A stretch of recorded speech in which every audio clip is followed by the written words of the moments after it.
ప్రభు పేరిట అందరికీ వందనాలు, స్తోత్రం. అందరికీ వందనాలు, స్తోత్రం. చేతులెత్తి హల్లెలూయా అని చెప్దామా? హల్లెలూయా.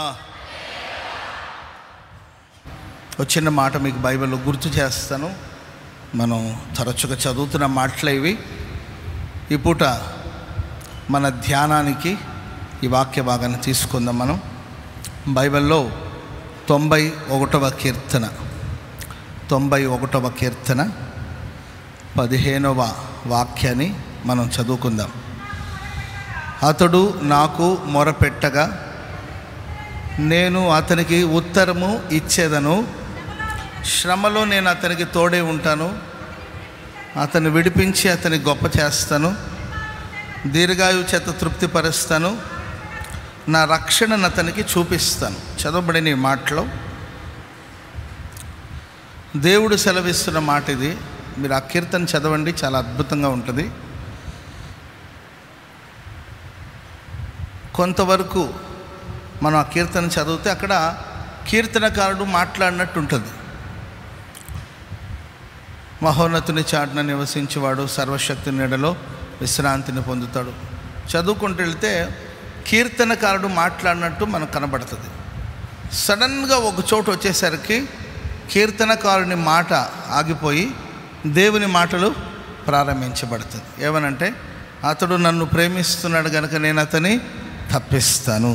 అతడు నా నామమును ఎరిగి ఉన్నాడు కనుక నేను అతని ఘనపరుస్తాను. అతడు నాకు మొరపెట్టగా నేను అతనికి ఉత్తరం ఇస్తాను. దేవుడు సెలవిస్తున్న మాటలు. అప్పటి వరకు కీర్తనకారుడు మాట్లాడుతూ వస్తాడు. సడన్గా కీర్తనకారుని మాట ఆగిపోయి దేవుని మాటలు స్పష్టంగా వినబడుతుంది. దాంట్లో నేను ఒక చిన్న సింగిల్ లైన్ మీతో చెప్తాను ఈరోజు. అదేంటంటే, అతడు నాకు మొరపెట్టగా నేను అతనికి ఉత్తరం ఇస్తాను. మనం ఆయనకు మొరపెట్టగా ఆయన మనకు ఉత్తరం ఇస్తాడు. మన ప్రార్థన చేసినప్పుడు ఆయన మనకు సమాధానము దయచేస్తాడు. ప్రార్థన అనేది ఎప్పటికీ నిరర్ధకం కానే కాదు. కనుక మనం ఏదో ప్రార్థన చేస్తున్నాం, ప్రార్థన వాళ్ళు చెప్పాం ప్రభుకి, అసలు దేవుడు వినుంటాడా వినుండడా, అసలు ఇంతకు కార్యాలు జరుగుతుందా లేదా అనే సంశయాలు అవసరం లేదు. మనం మొరపెడితే దేవుడు తప్పక మనకు ఉత్తరం ఇస్తాడు. హల్లెలూయా చెప్పండి గట్టిగా, హల్లెలూయా. ఆపత్కాలమందు మనం ఆయనకు మొరపెడితే దేవుడు మనకు ఉత్తరం ఇస్తాడు, మనల్ని విడిపిస్తాడు, మనం ఆయన్ని మహిమపరుస్తామని వాక్యం సెలవిస్తుంది. ఒక 3 సందర్భాలు మీకు బైబిల్ నుండి నేను గుర్తు చేస్తాను. తన ప్రియులు, తన ప్రజలు, తన నమ్మిన వారు ఆయనకు మొరపెట్టినప్పుడు దేవుడు వాళ్ళకి ఎలా ఉత్తరం ఇచ్చాడని, ఏ సిచ్యువేషన్లో నుండి వాళ్ళు ప్రార్థన చేశారు దేవుడికి, వాళ్ళు ప్రార్థన చేసేటప్పుడు వాళ్ళ సందర్భాలు, వాళ్ళ సిచ్యువేషన్, వాళ్ళ అనుభవాలు ఎలా ఉన్నాయి, అలాంటి సమయంలో వాళ్ళు దేవునికి ఏమని ప్రార్థన చేశారు, అప్పుడు దేవుడు వాళ్ళకి ఎలా సహాయం చేశాడు. ఒక 2-3 మాటలు మీకు చెప్తానండి. మొదటి మాట 130వ కీర్తన 130వ కీర్తన మొదటి వచనాన్ని మనం చదువుదాం. యెహోవా, అగాధ సముద్రముల నుండి నేను నీకు మొరపెట్టుచు ఉన్నాను. ప్రభువా, నా ప్రార్థన ఆలకించుము. నీ చెవియొగ్గిన ఆర్తధ్వనిని ఆలకించుము. చూడండి, చదువుకుంటూ వెళితే అక్కడ చక్కని మాటలు ఉంటాయి. మనం ఈ ఒక సింగిల్ లైన్ని మనం ధ్యానం చేద్దాం. ఏంటంటే, కీర్తనకారుడు ఎక్కడి నుండి ప్రార్థన చేస్తుంటే, దేవా, అగాధ స్థలములో నుండి నేను నీకు మొరపెడుతున్నాను, నువ్వు నాకు ఉత్తరం ఇవ్వాలి. ఆమెను చెప్పండి అందరు గట్టిగా, హల్లెలూయా. యెహోవా, నేను అగాధ స్థలములో నుండి నేను నీకు మొరపెట్టుచు ఉన్నాను. దేవుని బిడ్డలారా, కొన్నిసార్లు మన జీవితాల్లో తెలిసి కావచ్చు, తెలియకపోవచ్చు, ఒకవేళ మనం తెలిసి అగాధంలో పడిపోయామో తెలీదు, తెలియకుండా ఒకవేళ అగాధంలో పడిపోయామో తెలియదు, కానీ జీవితంలో పలుసార్లు కొన్ని అగాధ స్థలంలోనికి మనం దిగిపోతాం. అంతులేని అగాధలు అవి. మరలా మన జీవితంలో మనం కోలుకుంటామో లేదో, మరలా మనం పరిస్థితి అనుకూలంగా మార్చబడుతుందో లేదో, ఈ స్థితిని మనం జీర్ణించుకుంటామో లేదో అనే సందర్భాలు చాలాసార్లు మన జీవితాలు కలుగుతుందండి. కీర్తనకారుడు అగాధ స్థలంలోనికి వెళ్ళిపోయాడు. అగాధ స్థలం నుండి దేవునికి మొరపెడితే దేవుడు ఆ ప్రార్థన ఆలకించాడు. హల్లెలూయా. చెప్పండి గట్టిగా, హల్లెలూయా. సో కనుక మరి ఈ ప్రశస్త రాత్రి అది ఆర్థిక ఇబ్బందులు కావచ్చు, అది కుటుంబ సమస్యలు కావచ్చు, ఏదో అగాధంలో మీరు ఉన్నారు. ఎవరో ఉన్నారు ఇక్కడ కొంతమంది, ఏదో అగాధంలో మీరు చిక్కుకుపోయారు. నాశనకరమైన గుంటలోనికి ఒకవేళ పడిపోయి ఉన్నారేమో. జిగటగల దొంగ ఊబి అంటారు. అదొక జిగట కలిగిన దొంగ ఊబి. మనకేం అనిపించదు, ఇది పెద్ద ఊబి అని అనిపించదు. సాఫీగా మనం నడుచుకొని వెళుతుంటాం, సడన్గా దాంట్లోనికి వెళ్ళిపోతారు. ప్రియులరా, నిమిషానికి కదా లోపలికి మనం కనబడతా ఉంటుంది మనం లోపలికి వెళ్ళిపోతున్నామని. మన సొంత శక్తి ద్వారా, మన సొంత బలం ద్వారా మనం పైకి రాలేని పరిస్థితి.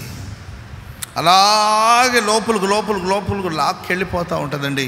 ఆ తర్వాత కొంతకాలానికి, కొంత సమయానికి ఇక మన ఉనికి కనబడకుండా, మన ఆచూకి కనబడకుండా అగాధంలో దిగిపోయిన పరిస్థితి. ఎలా పడ్డాను నేను ఈ ఊబిలో, ఎలా పడ్డానండి నేను ఈ గుంటలో. ఇంత పద్ధతిగా ఉన్నాను కదా, ఇంత ఖచ్చితంగా ఉన్నాను కదా, నేను ఎట్లా పడ్డాను దీంట్లో. ఎవరైనా నన్ను వంచారా, ఎవరైనా మోసగించారా, ఎట్లా పడ్డాను అని కొన్నిసార్లు ప్రియులరా అగాధ స్థలంలోనికి పడిపోయిన అవకాశాలు ఉండవచ్చు. కానీ వాక్యం సెలవిస్తుంది, అగాధ స్థలములో నుండి ఒకవేళ నీవు ఉన్నావేమో, నువ్వు మొరపెడితే దేవుడు నీకు ఉత్తరం ఇవ్వబోతున్నాడు. దేవుడు నీ ప్రార్థన ఆలకించబోతున్నాడు. నీ ప్రార్థన ప్రభు ఆలకించబోతున్నాడు. అగాధ స్థలం నుండి ప్రభు నిన్ను విడిపించబోతున్నాడు. నీ జీవితంలో ఆశ్చర్యకార్యాలు ప్రభు చేయబోతున్నాడు. ఆమేన్. దీనికి సంబంధించిన ఒక సందర్భం బైబిల్లో మనకు కనబడుతుంది. నినేవే పట్టణానికి వెళ్ళమని ప్రభు చెప్తే నినేవేకు వెళ్ళకుండా తర్షీషు నగరానికి వెళ్ళడానికి దేవుని సన్నిధి నుండి పారిపోతున్నాడు. చాలాసార్లు ప్రియులారా మనం కూడా దేవుని సన్నిధికి దూరంగా పారిపోతుంటాం. ఆయన సన్నిధిలో పరిపూర్ణమైన సంతోషం కలదని, ఆయన కుడి చేతులు సుఖము కలవని దావీదు భక్తుడు అంటాడు, అయ్యా నీ సన్నిధిలో నన్ను నా కుటుంబాన్ని స్థిరపరచమని గొప్ప ప్రార్థన చేశారు. కానీ ఒక దైవజనుడు, ఒక ప్రవక్త, దేవుని సన్నిధిలో నిలబడవలసిన ప్రవక్త దేవుని సన్నిధి నుండి పారిపోతున్నాడు. కారణం ఏంటంటే ప్రియుల చేతిలో డబ్బు ఉంది అయ్యగారికి. నీతిమంతుడు విశ్వాసం మూలంగా బ్రతుకుతాడని వ్రాయబడింది. సరే, చేతిలో డబ్బు ఉంది, డబ్బు తీసుకొని టికెట్ కొనుక్కొని తర్షీషు ఓడ ఎక్కి ప్రయాణమై వెళుతున్నాడు. పెద్ద తుఫాను వచ్చింది, పెద్ద ప్రమాదం వచ్చింది. ఆ ఓడలో ఉన్న వాళ్ళు శత ప్రయత్నాలు చేశారు తమను తప్పించుకోవాలని, వేరే మార్గం తెలియదు. చివరికి వాళ్ళు చీట్లు వేసుకున్నారు. పూర్వదినాల్లో కొన్ని పద్ధతులు ఉండేవి. ఏదైనా ఒక సమస్యకు పరిష్కారం కలగాలంటే చీట్లు రాసి ప్రార్థన చేసి చీట్లు వేసేవాళ్ళు. దాంట్లో ఎవరి పేరైతే ఉండేదో వాళ్ళే తగిన వాళ్ళు, లేకపోతే వాళ్ళ వల్లే ఆ ప్రమాదం వచ్చిందని చీట్లు వేశారు. దాంట్లో యోనా గారి పేరు వచ్చింది. యోనా ఏమో ఓడ అమర భాగంలో లోపల భాగంలో నిద్రపోతున్నాడు. వాళ్ళు వచ్చి, ఏమయ్యా ఎక్కడి నుండి వచ్చావు నువ్వు, వివరాలను అడిగారు. సరే, ఇతని వల్లనే ఈ సమస్య వచ్చిందని వాళ్ళకి తెలిసింది. పరిష్కారం ఏంటంటే ఆయన అన్నాడు, సరే నా ఒక్కడి వలన మీరు ఇంతమంది బాధపడడం అది సరైనది కాదు, నన్ను తీసి సముద్రంలో వేయమంటే వాళ్ళు సముద్రంలో అతను పడవేశారు. సముద్రం అయితే ప్రశాంతంగా నిమ్మళం అయిపోయింది. కానండి ఇతడు సముద్ర అగాధంలోకి వెళ్ళిపోయాడు. దేవుడు ఒక మత్స్యానికి ఆజ్ఞాపిస్తే ఆ మత్స్యం, ఆ తిమ్మింగళం ఆయన మింగింది. ఇప్పుడు ఇతడు ఎక్కడున్నారంటే సముద్ర అగాధ భాగంలోనికి వెళ్ళిపోయాడు. ప్రియులారా, చాలా ప్రమాదం. ఇప్పుడు నీళ్లలో కొంత దూరం వరకు వెళ్ళి ఈత కొట్టగలిగిన వాళ్ళు కొంతవరకు అయితే వెళ్ళొచ్చు. సముద్రం అగాధంలోకి వెళ్ళిపోతే అక్కడ భయంకరమైన ప్రవాహాలు ఉంటుంది. అండ్ ప్రియులారా, గాలి వేగం ఉంటుంది అక్కడ. ఆ వేగానికి టైటానిక్ ఓడ మునిగిపోయిందండి. టైటానిక్ ఓడ మునిగిపోయింది. దాంట్లో ఇంచుమించు ఒక 1800 మంది నీట మునిగిపోయారు. వాళ్ళ డెడ్ బాడీస్ ఎక్కడ దొరకలేదండి. వెదకగా వాళ్ళ శరీరాలు ఎక్కడ దొరకలేదు. ఎక్కడికి వెళ్ళింటుంది అంటే ఆ తర్వాత వాళ్ళకి సర్వేలు తేలిన విషయం ఏంటంటే సముద్రం అగాధ భాగంలోకి వెళ్ళిపోతే అక్కడున్న ఫోర్స్కి ఆ వాటర్ ఫోర్స్ కావచ్చు, లేకపోతే అక్కడున్న ఆ వేగానికి ఎంతటి వస్తువు అక్కడ వెళ్ళినా ఆ వేగానికి చెదిరిపోతాయి అంట. ఎముకలు కూడా ఏంటంటే పొడి పొడి అయిపోతుందంట. అంతటి ఫోర్సు సముద్ర అగాధంలో ఉంటుంది. ఇప్పుడు ఇతడు ఎక్కడికి వెళ్ళాడంటే సముద్ర అగాధంలోకి వెళ్ళిపోయాడండి. దేవుడు ఒక మత్స్యానికి, గొప్ప తిమ్మింగళానికి ఆజ్ఞాపించాడు. అది అతను మింగి పొట్టను పెట్టుకునిందండి, కడుపున పెట్టుకునింది. ప్రియులారా, భయానకమైన పరిస్థితి తనకు తెలుస్తుంది, తన సముద్ర అగాధంలోకి వెళ్ళిపోయినట్లు. మీరు యోనా గ్రంథం అంతా చదవండి ప్రియులారా, మీరు తర్వాత చదవండి 2వ అధ్యాయంలో మీరు చదివితే అక్కడ నుండి ఆయన ప్రార్థన చేస్తాడండి దేవుడికి. ఎంతో భయానకమైన పరిస్థితిలో, సో ఒక ప్రమాదంలో చిక్కుకున్నాడు, అపాయంలో చిక్కుకున్నాడు, అగాధంలోనికి వెళ్ళిపోయాడు. ఇప్పుడు తనకు సహాయం చేసేవాడు ఎవరు లేరు. చేతిలో డబ్బు ఉండొచ్చు, పేరు పలుకుబడి ఉండొచ్చు, ప్రవక్త కావచ్చు, అన్ని విషయాలు ఆరితేరినవాడు కావచ్చు, కానీ ఇప్పుడు అగాధ స్థలములో ఉండిపోయాడండి. సరే, దీంట్లో నుండి బయటికి రావడానికి కొరకు ఏం చేయాలి? ఒకవేళ చేప కడుపులో నుండి బయటకు వచ్చాడు అనుకోండి, అక్కడున్న ఫోర్స్కే చెదిరిపోతాడు, అంతే, చెదిరిపోతుంది ఆయన పరిస్థితి. అతని ఎముకలు కూడా ఏంటంటే కరిగిపోయే అవకాశం ఉంటుంది. కానీ ప్రియులారా, తన సొంత ప్రయత్నాల మీద తను ఆధారపడకుండా సముద్ర ఏంటంటే అగాధ భాగంలో ఉండి, చేప కడుపులో ఉండి దేవునికి ప్రార్థన చేశాడు. ప్రభువా, నేను పాపం చేశాను కనుక తన అతిక్రమాన్ని దాచిపెట్టువాడు వర్ధిల్లడు, దాన్ని ఒప్పుకొని విడిచిపెట్టువాడు కనికరం పొందుతాడు. కనుక మనం ఈ అగాధులోనికి దిగిపోవడానికి కారణం ఏమిటి? నా ఫ్యామిలీ ఈ స్థితికి రావడానికి కారణం ఏమిటి? నేను ఎక్కడైనా దేవునికి విరుద్ధంగా ఆలోచించానా? దేవునికి విరుద్ధంగా యోచించానా? దేవునికి విరుద్ధంగా మాట్లాడానా? ఎందుకు నా జీవితంలో ఈ పరిస్థితి సంభవించిందని మనం కన్నీళ్లు విడిచి ప్రార్థన చేసుకోగలిగితే, యోనా చేప కడుపులో నుండి కన్నీళ్లతో ప్రార్థన చేశాడు. అయ్యా, ఒకవేళ చేప కానీ ఇప్పుడు ఆల్రెడీ ఆయన మింగిందండి, అది కానీ దాంట్లో ఉన్న ఆ జీర్ణించే కార్యక్రమాలు కానీ పని చేసిందనుకోండి, కడుపులో జీర్ణం అయిపోతాడు వాడు. ప్రార్థన చేస్తున్నాడు ఒక ఇరుకులో, దాని పొట్టలో ఉండి, దాని కడుపులో ఉండి. దేవునికి ఎంత దయనీయమైన స్థితి ఒకసారి ఆలోచించండి. ఈరోజు మనకు ప్రార్థన చేయడానికి వసతులు ఉన్నాయి. చేప కడుపులో సముద్ర అగాధ స్థలములోకి వెళ్ళి అక్కడ నుండి మొరపెడితే ఆకాశమందు దేవుడు తన ప్రార్థన ఆలకిస్తే, దేవుడు ఆ తిమ్మింగళానికి మరలా సెలవిస్తే ఆ చేప యోనాను బయటకు తీసుకొచ్చింది. గట్టిగా హల్లెలూయా చెప్పండి, గట్టిగా హల్లెలూయా. బుద్ధిహీనత వలన కావచ్చు, లేకపోతే తెలివి లేని తనాన్ని బట్టి కావచ్చు, ఏదో అగాధంలో ఉన్నావు, ఎక్కడో చిక్కుకొని ఉన్నావు, ఏదో సమస్య నిన్ను భయపెడతా ఉంటుంది, ఏదో ఒక సమస్య నిన్ను కలవర పెడతా ఉంది, మరలా వెలుగును చూస్తానో లేదో అనే నమ్మకాన్ని కూడా కోల్పోతున్నావు, మరణమే శరణమని అనుకుంటున్నావేమో, ఏం చేయాలో తోచని పరిస్థితులు జుట్టు పీక్కుంటున్నావేమో. సహోదరుడా, సహోదరి, నీ అతిక్రమాన్ని గురించి ప్రభువును ఒప్పుకొని ప్రార్థన చేయగలిగితే, మనుషుల ఆధారం చేసుకోవద్దు, లేకపోతే నీ సొంత ప్రయత్నాల మీద నీవు డిపెండ్ అవ్వద్దు. ఇశ్రాయేలు దేవుడైన యెహోవాకు ప్రార్థన చేస్తే సర్వశక్తుడే మిమ్మల్ని విడిపించబోతున్నాడు, సర్వశక్తుడే మిమ్మల్ని రక్షించబోతున్నాడు, దేవుడే కోరిన రేవుకు నడిపించబోతున్నాడు, ఆపదల నుండి ప్రభు విడిపించబోతున్నాడు, అవమానం నుండి విడిపించబోతున్నాడు, అగాధ స్థలముల నుండి దేవుడు పైకి రప్పించబోతున్నాడు, శ్రమలలో నీకు తోడే ఉండబోతున్నాడు, నిన్ను ఘనపరచబోతున్నాడు, రక్షణ ప్రసాదించబోతున్నాడు. ఆమేన్, హల్లెలూయా. వాక్యం సెలవిస్తుంది, అగాధ స్థలము నుండి నేను యెహోవాకు మొరపెట్టాను, దేవా నీవు నాకు ఉత్తరం ఇమ్మని. ఇంకొక మాట కూడా చెప్తాను, చదవండి. 2వ మాట, న్యాయాధిపతుల గ్రంథం 16వ అధ్యాయము 28వ వచనం. న్యాయాధిపతుల గ్రంథం 16వ అధ్యాయము 28వ వచనాన్ని మనం చదువుకుందాం.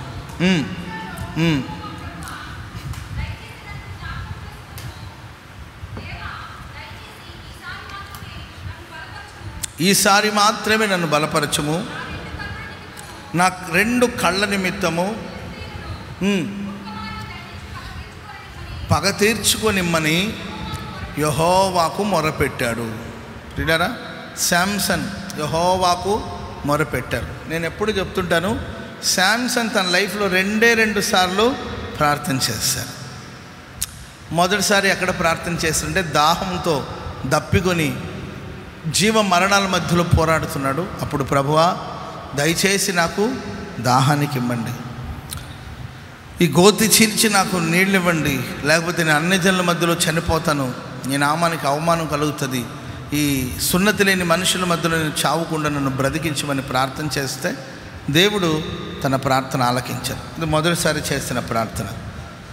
చివరిగా తను చేసిన రెండో ప్రార్థన ఇక్కడ కనబడుతుంది. ఏమని ప్రార్థన చేస్తానంటే, దేవా, ఈ ఒక్కసారికి నన్ను బలపరచమని దేవుని సన్నిధిలో మొరపెట్టాడు. ఏంటి శాంసన్ సిచ్యువేషన్? శాంసన్ ఎవరు తెలుసంటే ఒక న్యాయాధిపతి, ఒక దేశానికి న్యాయాధిపతి. ఎలాంటి న్యాయాధిపతి అంటే ఒక సామాన్యమైన స్థితిలో ఉన్నాడు కాదండి. అతని పేరు వింటేనే శత్రులు హడాలెత్తిపోతారు. ఆ దేశానికి ఒక కంచె లాంటివాడు, ఒక దేశానికి ఒక కాపుదల లాంటివాడు, ఒక దేశానికి న్యాయాధిపతి. ఎవరికి న్యాయం కావాలని ఎవరి దగ్గరికి రావాలి? శాంసన్ దగ్గర. ఏ యుద్ధం కావాలని ఎవరు యుద్ధం చేయాలి? శాంసన్. శత్రువులకి తన ప్రజలకు మధ్యలో ఒక ప్రాకారం లాంటివాడు శాంసన్. 300 నక్కల్ని ఒకేసారి పట్టుకున్నాడంట. ఎంత పవర్ అండి ఆయనకి అసలు. సరే పట్టుకున్నాడంటే ఆ నక్కకి ఈ నక్క 2 తోకలను కలిపేసి మధ్యలో దివిటిని పెట్టి పొలాల్లో వదిలేశాడు. అంతే కదా. అంతటి పరాక్రమశాలి, అంతటి వీరుడు, శూరుడు, బలవంతుడు శాంసన్. కానీ ఒక టైం వచ్చిందండి శాంసన్కి, అందరూ వెళ్ళిపోయారండి.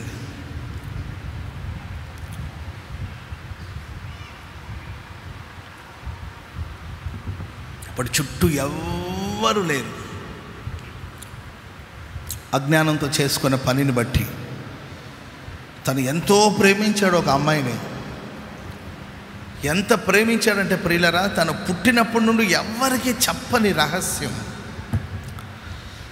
ఎవరితో షేర్ చేయని ఒక రహస్యాన్ని ఒక అమ్మాయితో చెప్పాడంటే ప్రియులరా, ఆ అమ్మాయిని ఎంతగా ప్రేమించి ఉంటాడు చెప్పండి ఆయన. ఆమె కదిలించి అడుగుతుంది, నీవు నన్ను నిజంగా ప్రేమిస్తున్నావా? ప్రేమిస్తున్నావు. మరి నీవు నిజంగా ప్రేమిస్తే మరి నీ బలం యొక్క రహస్యాన్ని నాకు ఎందుకు చెప్పవు అంటే, ఈ రహస్యం కన్నా తన ప్రేమే గొప్పదని భావించి తను ఎంతో ప్రేమించిన ఆ అమ్మాయి కోసం తన మనసులో ఉన్న రహస్యాన్ని కూడా చెప్పేశాడు. చివరికి ప్రియులరా, తను ఎంతో అభిమానించిన ప్రజలు, ఏ ప్రజల కోసం ఆయన ఫైట్ చేస్తూ వచ్చాడో ఆ జనాలు ఈ రోజు లేరు. తన చుట్టూ, తన వెనక, తన ముందు తిరిగిన మనుషులు ఇప్పుడు లేరు. ఎంతో ప్రియంగా ఎంచిన ఆ అమ్మాయి కూడా, ఆ అమ్మాయి అతనికి తలక్షౌరం చేసేసింది, శత్రులతో చేతులు కలిపేసింది. ఇప్పుడు శాంసన్ స్థితి ఎలా ఉంది తెలుసండి? ఒంటరిగా మిగిలిపోయాడు. చాలాసార్లు మన బ్రతుకుల ప్రియులారా, చేతి నిండా డబ్బు ఉండి, ఒక మంచి స్థితిలో ఉండి, ఒక మంచి హోదాలో ఉండి, ఒక మంచి పరిస్థితులు ఉన్నప్పుడు చుట్టూ జనాలు చేరి మనల్ని భజన చేస్తుండొచ్చు.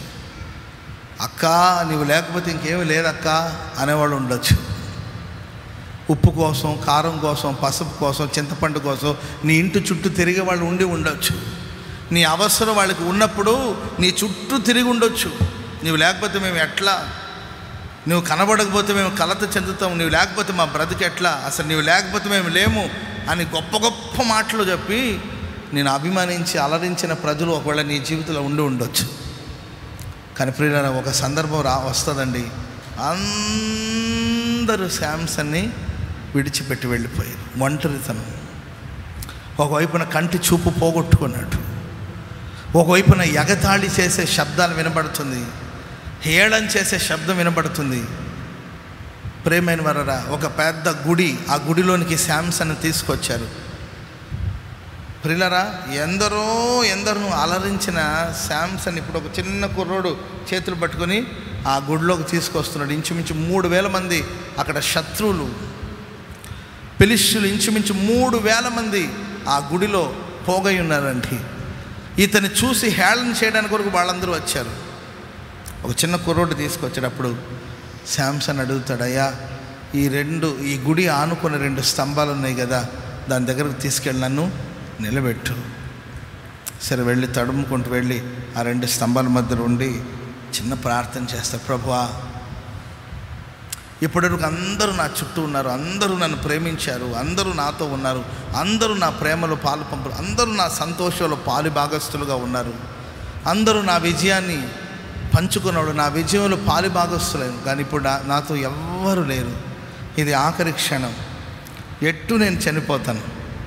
కానీ అపజయంతో కూడిన ఒక మరణం నాకు రాకూడదు, అవమానంతో నేను ఇక చావకూడదు. నేను వీళ్ళ మధ్యలో చనిపోయిననుకో అవమానాలతో చావాలి. కనుక నా మరణం ఒక విజయంగా మారాలి. నా ఊపిరి పోతున్నప్పుడు కూడా విజయంతోనే నేను నా తుది శ్వాసని విడవాలి. వీళ్ళ మధ్యలో అపజయం, నా తుది శ్వాస అనేది, నా చివరి శ్వాసం అనేది మరణంగా ఏంటంటే అపజయంగా ముగించబడకూడదు. దయచేసి ఈ ఒక్కసారి నా ప్రార్థన ఆలకించండి.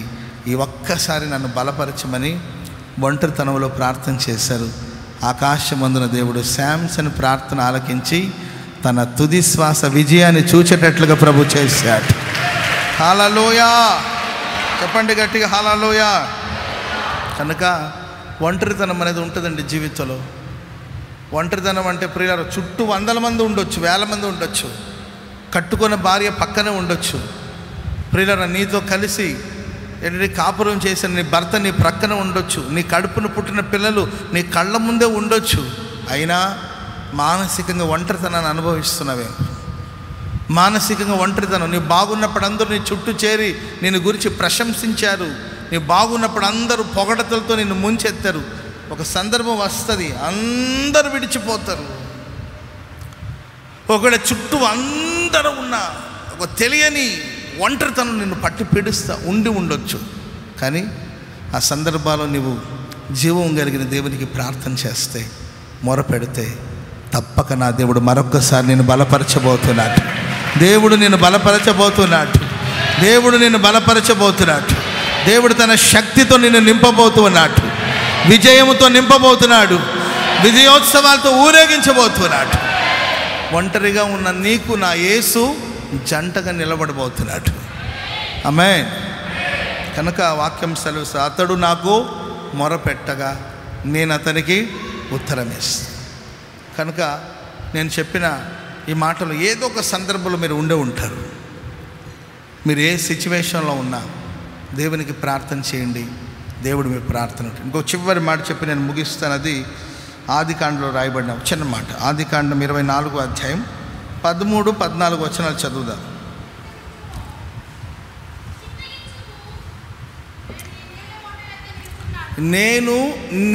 నేను ఈ నీళ్ళ ఊట యొద్ద నిలిచి ఉన్నాను, నీళ్లు చేదుకోవడానికి కొరకు వస్తున్నారు. కాబట్టి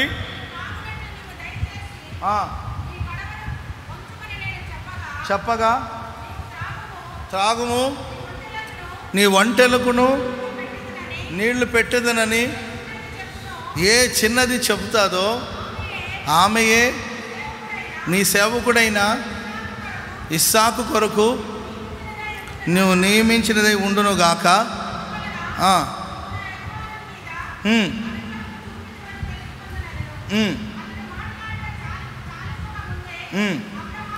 చూడండి, చదవబడిన ఈ వాక్య భాగంలో మనం చదువుతూ ఉంటే, అబ్రహాము తన కుమారుడికి వివాహం చేయాలనుకున్నాడు. అబ్రహాం గొప్ప ధనవంతుడు, ఆస్తులు, గొర్రెలు, మేకలు, పశువుల మంద, పనివాళ్ళు, గొప్ప ఆస్తిపరుడు. ఓ ఆస్తిపరుడికి ఏకైక కుమారుడు, ఒకానొక కుమారుడు తనకు వివాహం చేయాలి. ఆ బాధ్యతను ఎవరికి ఇచ్చాడు? ఎలియాజర్కి ఇచ్చాడు. మాట తీసుకున్నాడు, ప్రమాణాలు చేయించుకున్నాడు. సరే బాబు, మరి చిన్నబాబు గారిని కూడా పంపిస్తే మరి ఒకరినొకరు చూసుకోవాలి కదండి. పెళ్ళి అంటే చిన్న పనులా ఏంటండి? పెళ్ళి అంటే 100 ఏళ్ళ. సో కాబట్టి చాలా చాలా గొప్ప కార్యక్రమం. సరిగా దైవజనుడి మాటను కాదనకుండా, యజమానుడి మాట కాదనకుండా పాపం ఎలియాజర్ బయలుదేరి వెళ్ళాడండి. ఇంచుమించు ఒక 10 ఒంటెల మీద ప్రయాణం చేసేవాళ్ళు. తను తన పరివారం అంతా ఒక 10 ఒంటెలు 6 నెలలు ప్రయాణం చేశారండి. ఎన్ని నెలలండి చెప్పాలి, ఎంత దూరం అయి ఉంటుందో. 6 నెలలు జర్నీ చేసుకుని వెళ్ళారు. ఒక సర్టన్ ఏరియా వచ్చేసిందండి. ప్రియులారా, ఒక నీటి ఊట యొద్ద, అట్లాగే ఉంది కదమ్మా, నీటి ఊటనా ఏమనుంది అక్కడ, నీటి ఊట కదమ్మా, నీటి ఊట దగ్గర నిలబడ్డాడు. అంటే అప్పటి వరకు తన ప్రయత్నాలన్నీ చేసుకుంటూ వచ్చి ఇప్పుడు ఆగాడండి, ఇంకా ఊర్లోకి వచ్చేసాడు. అప్పటిదాకా సర్లే చూద్దాంలే, ఏదో దేవుని చిత్తం దేవుని చిత్తం దేవుని చిత్తం దేవుని చిత్తం అనుకుంటూ వచ్చేసాడు. ఇప్పుడు ఊర్లోకి వచ్చేసాడు. ఇంకా ఆడపిల్లలందరూ చాలామంది ఉన్నారు ఆ ఊరిలో. తర్జనపరిచి ఎక్కడికి వెళ్ళాలి, ఎవరింటికి వెళ్ళాలి, ఎవరింటికి వెళ్ళాలి. అప్పుడు మోకరించి ఒక చిన్న ప్రార్థన చేసుకున్నాడు దేవుని. దేవా, ఇప్పటిదాకా ఎట్టెట్టు మేనేజ్ చేసుకుని వచ్చేసాను, ఇప్పుడు ఆ ముగింపులోకి వచ్చాను. ఇప్పుడే ఆ అమ్మాయిని ఎంపిక చేసుకునే సందర్భానికి వచ్చాను, టైంకి వచ్చాను. ఎవరిని అడగాలి, ఎవరిని తీసుకెళ్ళాలి, ఏం చేయాలి, ఏ ఇంటికి వెళ్ళాలి? నేను తీసుకెళ్ళిన అమ్మాయి ఒకవేళ ఇస్సాకుకు నచ్చకపోతే, ఒకవేళ ఈ అమ్మాయికి ఇస్సాకు నచ్చకపోతే, ఇవన్నీ మీరు ఆలోచించాల్సిన విషయం. మనం ఈ సందర్భం చాలాసార్లు చదువుంటాం, తేలిగ్గా తీసేసే విషయం కాదు అది. ఇస్సాకుకు ఒకవేళ రిబ్కా నచ్చలేదనుకోండి, రిబ్కా కానీ ఇస్సాకు నచ్చకపోతే ఆ పెళ్ళి పెటాకైపోతుంది. మరి అబ్రహాం ఇంకా నమ్ముతాడా ఎలియాజర్ని? సరే, ఏమి చూసి నీ వెనక పంపిస్తారు రిబ్కాని? ఎవరు నీవు? ఎప్పుడైనా ఇంతకుముందు ఈ ఊరు వచ్చావా? ఎవరు నీవు? ఒక పరదేశి వెనకాల వారి వారి వారి ఆడపిల్లను ఎవరు పంపిస్తారండి? చిన్న విషయమా అది? కానీ మోకరించి ప్రార్థన చేసి, దేవా, నాకేం చేయాలో తోచట్లేదు, సందిగ్ధంలో పడి ఉన్నాను, కానీ ఓ చిన్న మనవి చేస్తున్నాను, నా ప్రార్థన ఆలకించి. అమ్మాయిలు నేను అడుగుతాను, అమ్మా కొంచెం మంచినీళ్ళు ఇవ్వమ్మా అని అడుగుతాను. ఆ అమ్మాయి ఇలా చెప్పాలి, అయ్యా మీరు నీళ్లు తాగండి, మీ ఒంటెలన్నిటికీ తాగడానికి కావలసిన నీళ్లు నేను చేది పోస్తానని ఏ అమ్మాయి అయితే చెప్తుందో ఆ అమ్మాయి నా యజమానుడు కుమారుడైన ఇస్సాకుకు భార్య అవుతుంది అని మనసులో అనుకొని ప్రార్థన చేసి, దేవా ఒక మార్గాన్ని చూపండి అని ప్రార్థన చేస్తున్నాడు. ప్రార్థన చేసి ప్రేయర్ ముగించడం లేదో ఆడపిల్లలందరూ బయలుదేరి వస్తున్నారు. అప్పుడు చాలామందిని అడిగాడు, ఎవరు రెస్పాండ్ అవ్వలేదు. ఒక అమ్మాయిని అడిగాడు, అమ్మాయి కొంచెం తాగడానికి నీళ్ళు ఇస్తామంటే ఆ పాప అంటుంది, అమ్మాయి అంటుంది, అయ్యా మీరు మంచి నీళ్ళు తాగండి, మీ ఒంటెలన్నిటికీ నీళ్లు చేది పోస్తాను. ఎన్ని ఒంటెలు ఉన్నాయి చెప్పాలమ్మా? ఎన్ని ఒంటెలు ఉన్నాయి? 10 ఒంటెలు ఉన్నాయి. ఆ 10 ఒంటెలో ఒక ఒంటె ఇంచుమించు 75 లీటర్లు నీళ్లు తాగుతుందంట. ఎన్ని లీటర్లు అండి? 75. ఒక్కొక్క ఒంటె నీళ్లు 75 లీటర్లు నీళ్లు తాగుతుంది. అంటే బిందుల్లో కానీ చేది పోస్తే ఒక ఒంటె 8 బిందుల నీళ్లు తాగుతుంది. ఎన్ని బిందులు అండి? ఎన్ని బిందులు? 8 బిందులు నీళ్లు తాగుతుంది. ఇప్పుడు 10 ఒంటెలకు నీళ్లు చేతి పోయాలంటే ఎన్ని బిందులు పోయాలి? 80 బిందులు నీళ్ళు పోయాలమ్మా. ఇప్పుడు అబ్రాం పాష్ గారు ఉండి, అమ్మా ఒక బిందులు నీళ్ళు తెచ్చిమంటే తెచ్చేస్తారు. అబ్రాం పాష్ గారు తెలిసినోడు కాబట్టి ఇవ్వాలి. 80 బిందెల నీళ్లు తెచ్చిమ్మని ఎవరో ఒక పరదేశి వచ్చి అడిగితే ఇస్తారా? ఒక ముక్కుమూతి తెలియనివాడు అండి, వాడు ఎవడో తెలియదు అసలండి, అటు పోతున్నాడు. ఇప్పుడు అటు పోయేవాళ్ళు ఎవరైనా వస్తారు, అయ్యా కొంచెం మంచినీళ్ళు ఇవ్వండి అంటే ఒక గ్లాస్ మంచినీళ్ళు ఇస్తాం. ఎవడన్నా వచ్చేసి, అయ్యా నాకు 80 బిందెల నీళ్లు కావాలంటే మనం ఇవ్వగలుగుతామా? ఇవ్వగలం. మనం ఎంత సేవకులైనా, ఇది ఎంత పెద్ద మందిరమైనా, తలుపులు కిటికీలు లేని మందిరమైనా 80 బిందెల నీళ్లు మనం తెచ్చేస్తామా? అర్థమవుతుందండి నేను చెప్పే విషయం. మీరు చూడండి, ఆయన ప్రార్థన అలా చేసుకున్నాడు ప్రభు సన్నిధిలో. దేవుడు ఆ ప్రార్థన ఆలకించాడు కనుక అడిగిన వెంటనే ఆ తల్లి అంటది, గుర్తించి, అయ్యా నీకే కాదు నీ ఒంటెలన్నిటికీ 80 బిందెల నీళ్లు నేను చేది పోస్తాను. చెప్పండి కొడదాం అందరూ గట్టిగా, గట్టిగా హల్లెలూయా చెప్పండి, గట్టిగా హల్లెలూయా. దేవుని బిడ్డలారా, మనం ప్రార్థన చేయగలిగితే మన ప్రార్థన ఆలకించే దేవుడు దేవుని చిత్తాన్ని జరిగించడానికి కొరకు దేవుడే మార్గాలు తెరవబోతున్నాడు, మార్గాలు సరళం చేయబోతున్నాడు, మార్గాన్ని ప్రభు చూపబోతున్నాడు. ఆమేన్, హల్లెలూయా. చూడండి, అమ్మాయి ఇలా కూడా అనుకోవచ్చు, అయ్యా బిందె తాడిస్తాను, మీ మనుషులు ఉన్నారు కదా వాళ్ళతో ఛేదించకుండా అనవచ్చు కదండి. తను ఏదైతే ప్రార్థన చేశాడో, ఏదైతే మనసులో అనుకోడో పర్ఫెక్ట్గా అలాగే అమ్మాయి చేసినట్లు మన వాక్యాలు చూస్తున్నాం. కనుక జీవితంలో కొన్నిసార్లు సందిగ్ధంలో పడిపోతూ ఉంటాం. ఏం చెయ్యాలో. కలవరపడొద్దు సహోదరా, సహోదరి, మోకరించి ప్రార్థన చేయి. దేవుని చిత్తాన్ని నెరవేర్చడానికి కొరకు దేవుడే మార్గాలు తెరవబోతున్నాడు, దేవుడు తెరవబోతున్నాడు. ప్రార్థన చేసుకోవడమే మన వంతు. బైబిల్ సెలవిస్తుంది, అతడు నాకు మొరపెట్టగా నేను ఉత్తరం వేస్తాను. ఒకవేళ నువ్వు అగాధ స్థలంలో ఉన్నావేమో, నువ్వు మొరపెడితే దేవుడు నీకు ఉత్తరం ఇస్తాడు. నువ్వు ఒంటరితనంలోనికి వెళ్ళిపోయావేమో, ఒంటరిగా మూలుగుతున్నావేమో, నీ ప్రార్థన దేవుడు ఆలకిస్తాడు. అంతేకాదండి, ఎటు వెళ్ళాలో, ఏది మంచో ఏది చెడో అర్థం కాకుండా సందిగ్ధంలో ఒకవేళ నువ్వు పడున్నవేమో, ప్రభువే నీకు మార్గాన్ని బయలుపరుస్తాడు. హల్లెలూయా, హల్లెలూయా. సో మొరపెట్టుకుందామా ప్రభుకి. అందరూ లేచి నిలబడండి. చాలాసేపు ఉన్నారు, కూర్చోండి. లేచి నిలబడండి. అందరూ దేవుని కొద్దిసేపు మొరపెట్టుకుందాం. ఎవరెవరు అగాధ స్థలంలో ఉన్నారో నాకైతే తెలియదు. ఎవరు మానసికంగా ఒంటరితనాన్ని అనుభవిస్తున్నారో తెలియదండి. ఎవరు రెండు తలంపుల మధ్యలో చిక్కుకొని సందిగ్ధంలో తర్జన పడుతున్నారో తెలియదు. మీ స్థితిని ప్రభువుకు చెప్పి ప్రార్థన చేసుకోండి. అందరూ ఆకాశం వైపు చేతులెత్తండి, కళ్ళు మూయండి, ప్రార్థన చేసుకుందాం. అందరూ ప్రార్థన చేసుకుందాం. Glory Jesus.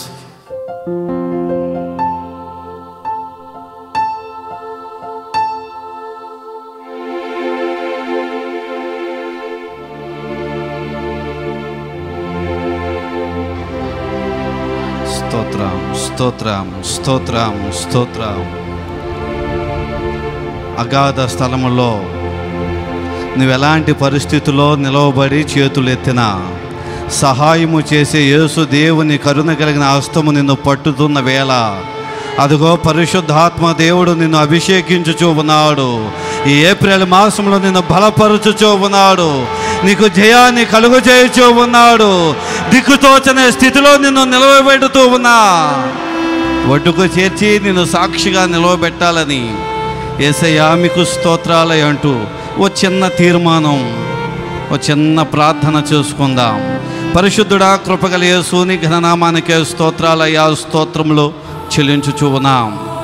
ప్రభువా, విశ్రాంతిగా తిరుగుచున్నటువంటి మీరు మాకిచ్చినటువంటి ప్రియ సహోదరులను ప్రభువా మీరు బలపరిచి అన్నను ప్రభువా మీరు క్షేమకరమైనటువంటి సంఘానికి కావలసినటువంటి ప్రభువా ఉపదేశముతో హెచ్చరికతో కూడినటువంటి ప్రార్థనల యందు మేము ఏ విధంగా మొర్ర పెట్టాలో, ప్రార్థించాలో, ప్రార్థనా యోధులుగా ఉండాలో, ప్రస్తుతం మేమున్న పరిస్థితి ఎలా ఉన్నదో కళ్ళకు కట్టునట్లుగా అనేక సందర్భాలను మా ముందుంచి మీరు మాట్లాడారు. అందులోకే స్తోత్రాలయ్యా.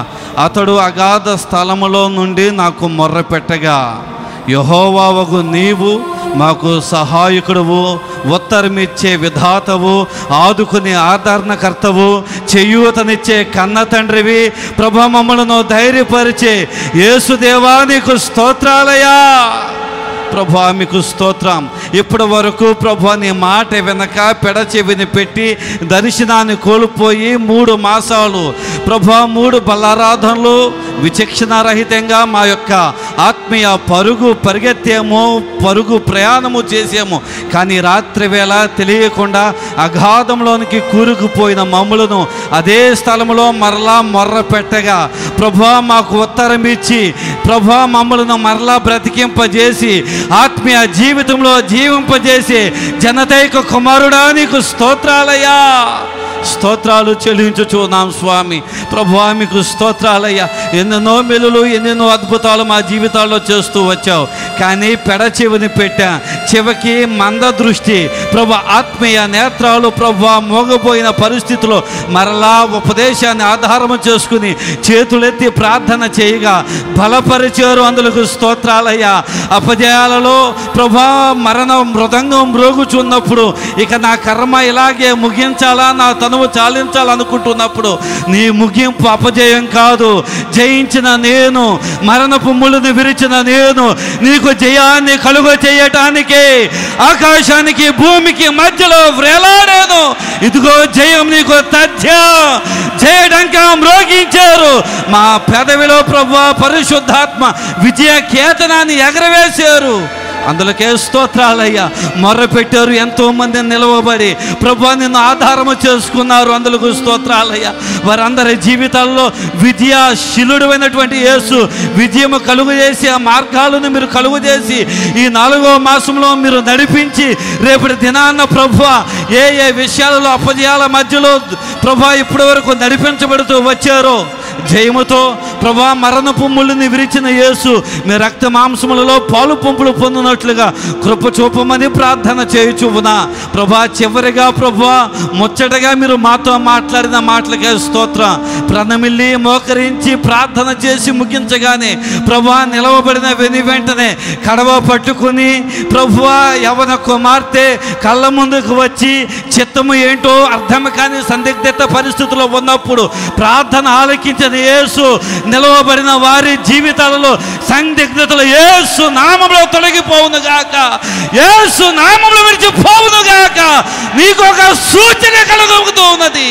ఈ ప్రార్థన చేసుకుని ముగించి వెళ్ళేదానికి నిలవబడిన వెంటనే ఒక అద్భుతమైనటువంటి సూచన అలనాడు ఎలియాజరు జీవితంలో అబ్రహాము ఆసామి పట్ల జరిగించినటువంటి యేసు నీ రక్త మాంసంలో పాలు పంపులు పొందాలని శుద్ధీకరణ కూడికకు వచ్చి చివరి ముగింపు ప్రార్థనలో నిలవబడిన వారికి ఇక్కడి నుండి వెళుతున్నప్పుడే ఒక సూచన కలుగు చేస్తున్నందులకే స్తోత్రములు, ఆశ్చర్య కార్యాలు జరిగించుచున్నందులకే స్తోత్రాలయ్యా. ప్రభు మీకు స్తోత్రాలయ్యా. ఎంతగా ప్రభా ప్రియ విశ్వాసులను మీరు ప్రేమించారు. ప్రభా వారి ప్రార్థనలకు చెవియొగ్గారు. ప్రభా చక్కటి మాటలను మీరు మాకు వినిపించారు. అందుకు స్తోత్రాలయ్యా. మాటలు అందించినటువంటి నీ సేవకులు మా అన్నను మీ చేతులకు అప్పగించి ప్రార్థన చేయుచున్నా. ఇంకనో బలాన్ని శక్తిని దయచేయండి. రేపటి దినాన బలపరచండి అయ్యా. ఉన్నతమైనటువంటి ఉపదేశ ఆశీర్వాద వాగ్దానంతో కూడిన మాటలు సంఘానికి వేల కొలది ప్రజలతో మీరు మాట్లాడండి. ముచ్చటించమని ప్రార్థన చేయుచున్నాం. ప్రభా మీకు స్తోత్రాలయ. ఇప్పటి వరకు పరిశుద్ధాత్ముడా నీ ఆత్మ సారథ్యంలో ఆశీర్వాదకరంగా జరిగించినందులకే స్తోత్రాలయ్యా. చివరిలో నిలవబడి ప్రార్థన చేసుకున్న ప్రతి ఒక్కరిని మీరే వారి తీర్మానాలను బట్టి ఈ 4వ మాసంలో అద్భుతమైనటువంటి జయ సూచికతో మీరు నిలిపి నడిపించబోతున్నందులకే స్తుతి స్తోత్రాలు చెల్లించుచు నజరేయుడైన యేసు అతి శ్రేష్టమైన నామంలో ఉత్తరం ఇచ్చే త్రియేక దేవుని నామము పేరట అడిగి వేడుచున్నాము తండ్రి. తండ్రి అయిన దేవుని ప్రేమ, కుమారుడైన యేసయ్య కృప, పరిశుద్ధాత్మని అన్యోన్య సహవాసము సన్నిధి నిలబడి జయము కావాలి, అద్భుతాలతో జీవితాన్ని ముందుకు కొనసాగించబడాలని తీర్మానం చేసుకున్న ప్రతి ఒక్కరికి త్రియేక దేవుని కృప సర్వదా సదా తోడే ఉండి నడిపించునుగాక. ఆమేన్. హల్లెలూయా, హల్లెలూయా.